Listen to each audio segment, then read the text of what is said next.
জাতীয় ঐক্যমত্য কমিশন গঠনের পর থেকেই এখন পর্যন্ত যত আলাপ আলোচনা হয়েছে, রাজনৈতিক দলগুলির সঙ্গে দফায় দফায় বৈঠক হয়েছে, শেষ রাউন্ডের বৈঠক চলছে, এর কোনো অবস্থাতেই কখনোই ঐক্যমত্য কমিশন এই কথাটি বলেনি যে আমরা কোনো কিছু চাপিয়ে দেব, বা এই ঐক্যমত্য কমিশনের যিনি সভাপতি, একই সঙ্গে তিনি অন্তর্বর্তীকালীন সরকারের প্রধান উপদেষ্টা এটা কিন্তু তার বক্তব্যে, জাতির উদ্দেশ্যে দেওয়া বক্তব্যে স্পষ্ট করেছেন যে সংস্কারের যে বিষয়গুলিতে রাজনৈতিক দলগুলির মধ্যে ঐক্যমত্য পাওয়া যাবে সেই বিষয়গুলি নিয়ে সংস্কারের একটি জাতীয় সনদ ঘোষণা করা হবে, জুলাই সনদ যেটাকে আমরা বলছি সেটি, আর বাদ বাকি বিষয়গুলি জনগণের জন্য রেখে দিয়ে আমরা নির্বাচনের দিকে যাব।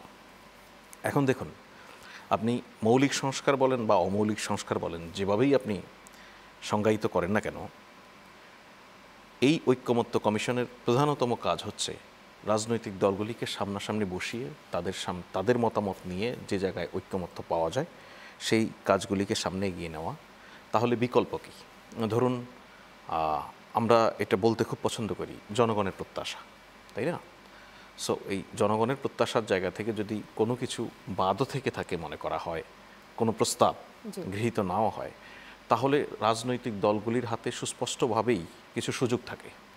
রাজনৈতিক দল সেই বিষয়গুলি তাদের ইলেকশন ম্যানিফেস্টোতে অন্তর্ভুক্ত করে ভোটারদের কাছে যেতে পারেন।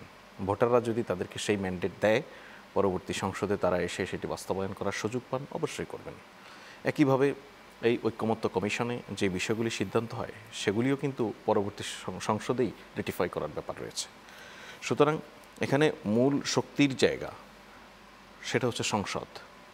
তাহলে সংসদকে সামনে রেখেই কিন্তু এই জন্যই রাজনৈতিক দলগুলির যে ঐক্যমত হওয়ার বিষয় এটা এত গুরুত্ব পাচ্ছে। কারণ আপনি যদি বিষয়টি এরকম হতো যে এই বিষয়গুলি জাতীয় ঐক্যমত্য কমিশন পারার বিষয় না পারার বিষয়, তাহলে একটি প্রজ্ঞাপন করে ফেলতো, তাহলে এত আলাপ আলোচনার বিষয় ছিল না। আলাপ আলোচনাটা হচ্ছে এই কারণেই যে জাতির সামনে একটি সনদের মধ্য দিয়ে, একটি দলিলের মধ্য দিয়ে স্পষ্ট হবে যে কতটুকু সংস্কারের বিষয়ে বা কোন কোন পার্টিকুলার ইস্যুসগুলি সংস্কারের বিষয়ে ঐক্যমত সৃষ্টি হয়েছে, সেগুলি নিয়ে আমরা সামনে